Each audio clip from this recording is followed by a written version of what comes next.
Kaming mga sundalo ni Kristo, lagi kaming handa, binabaril namin ang kaaway, lalo na may sungay. Hello, Jade here. Today I want to talk to you about my trip to the Philippines. In November 2017, I flew over to the Philippines. I stayed there for 3 weeks. Prior to going to the Philippines, I heard from many people, don't go, you won't like it. It's a horrible place. It's dangerous, it's poverty stricken, it's dirty. And I thought, well, most of Asia is dirty. What's going to change? I've travelled to Laos, I've travelled to Cambodia, I'm currently living in Vietnam. I've seen poverty in developing countries. I was quite well prepared for what I thought I was going to see. When I first got into the city of Manila, the first thing that became extremely apparent to me, which I wasn't mentally prepared for, was the amount of children begging for money and roaming the streets of Manila. I saw babies in their diapers begging for money. I started to cry. I said, I can't believe what I'm seeing. I held back my tears as I continued to walk and try and find a hotel. The first place that we had marked down to come and stay at, we looked and went, oh my goodness. And we didn't actually end up staying there. There was a young boy outside the front, dead to the world, and I was just like, oh my God, I couldn't cope with seeing this all day. We walked through a street, which is one of the main streets in Manila where people squat, and there were squatters everywhere. And this street was probably maybe 1.5 to 2 kilometres long, maybe longer. And we walked right through. Now, the first day I walked through there, I was absolutely overwhelmed. I just hadn't seen poverty like this. There's people living in tents. There's people living in their tuk-tuks. Now, a tuk-tuk's a little motorbike thing that they use to cart tourists or people around. And there were people actually having to live in their tuk-tuk. They'd cover it and they'd sleep in there. A family would sleep in there.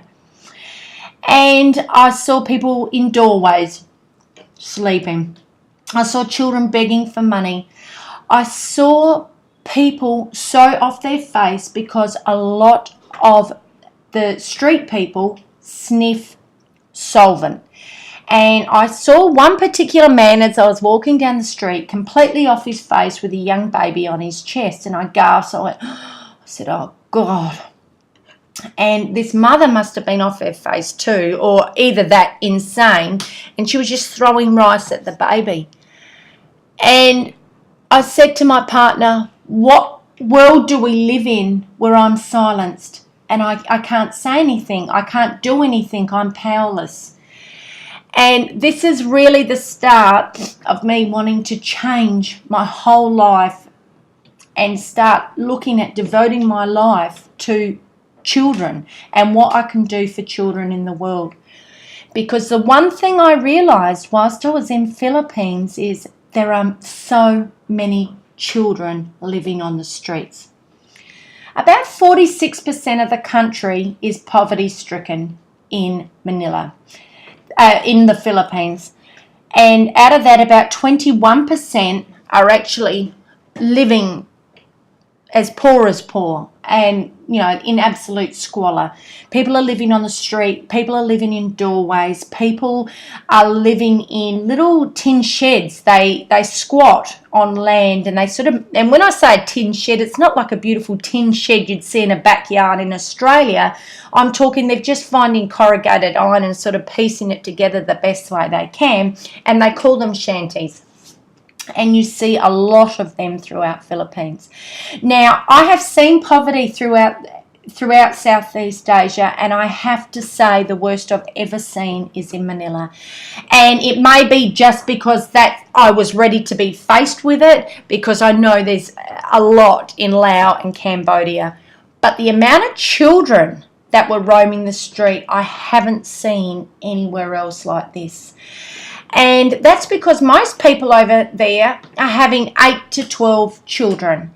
And that is widely because everybody's Catholic over there, and the Catholics warn them against contraception.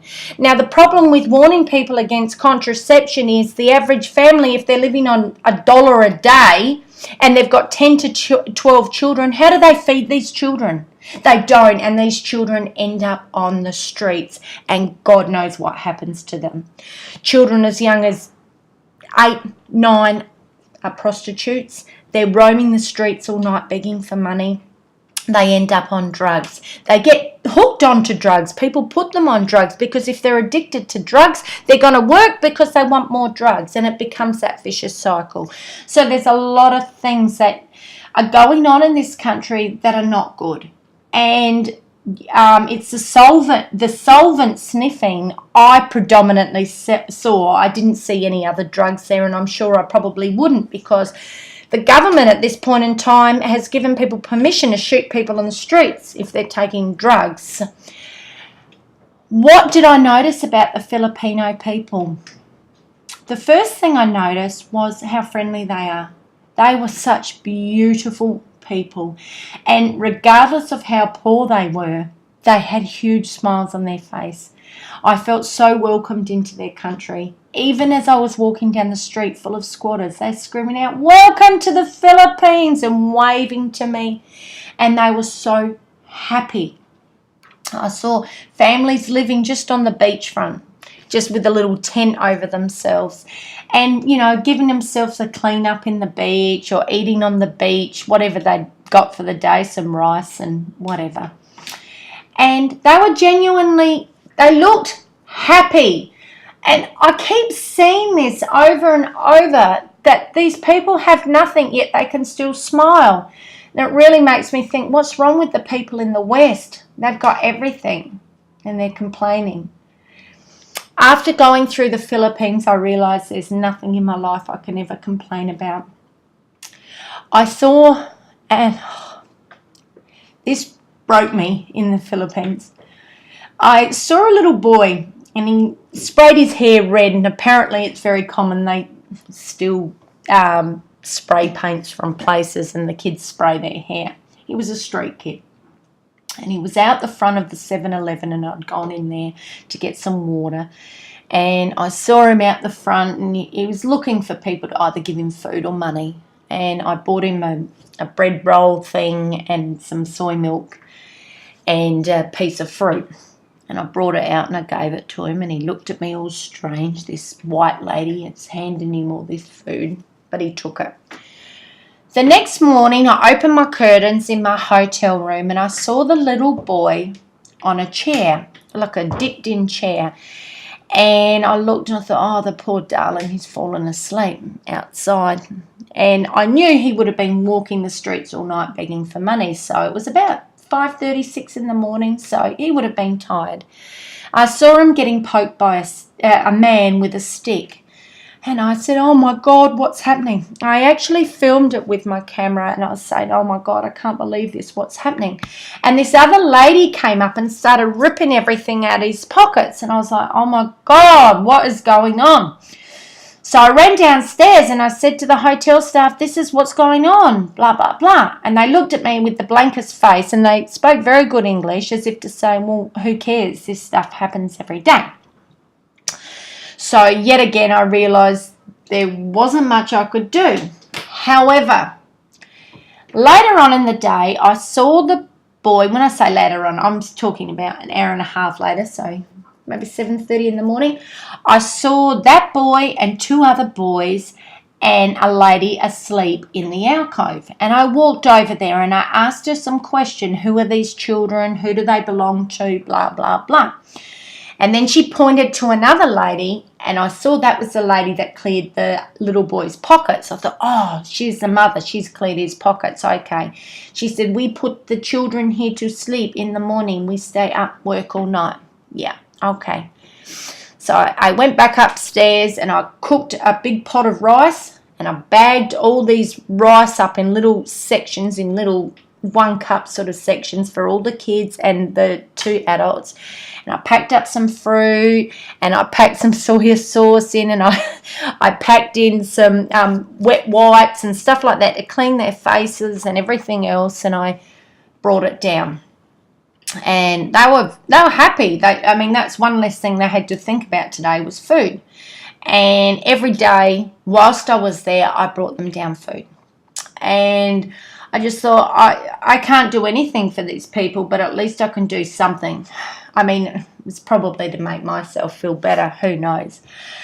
But that was just one of my experiences there in the Philippines. I also attended the local church where they help all the street people. They help the street kids with clothing. They help the family with food and stuff like that. And I went and spoke to them about it. They also had the children sing a song to us, which was very beautiful. So it was a very mixed bag experience. But going to the Philippines changed my life. Changed the way I think, it changed the way I feel. The first thing I realized was this life is not about me. It never has been. It never will be. And we can become so self-centered when we live in the West. And, especially someone like me who's obsessed over their health, obsessed over the food I eat, and obsessed over everything else. It sort of puts things into perspective when you see children on the street starving. And it certainly put things into perspective for me. But the other thing that changed for me is I realized this world is about what we can give to others. If we have more than what we need, give. We should all be living to give, because there shouldn't be children on the streets anywhere hungry. And there are millions and millions and millions of children hungry. And what a beautiful world we could live in if we could wake up each morning and say, you know what, I'm taking more than what I need. I'm going to give. And that's my plan, my future plan. I'm in the midst of making a website. And I'm going to be starting a foundation, because that's going to be my life's work, is going to be able to give. And I hope one day I can raise money and I can go back to the Philippines and help the Filipino children, because nothing broke my heart more than to see those little children hungry, homeless, and some of them with families that weren't even there. They were that off their face. Or others who just didn't have family, full stop. It was a very sad experience, but for me, it was a very humbling experience. This is all I'm going to share at this point in time on my trip in Manila.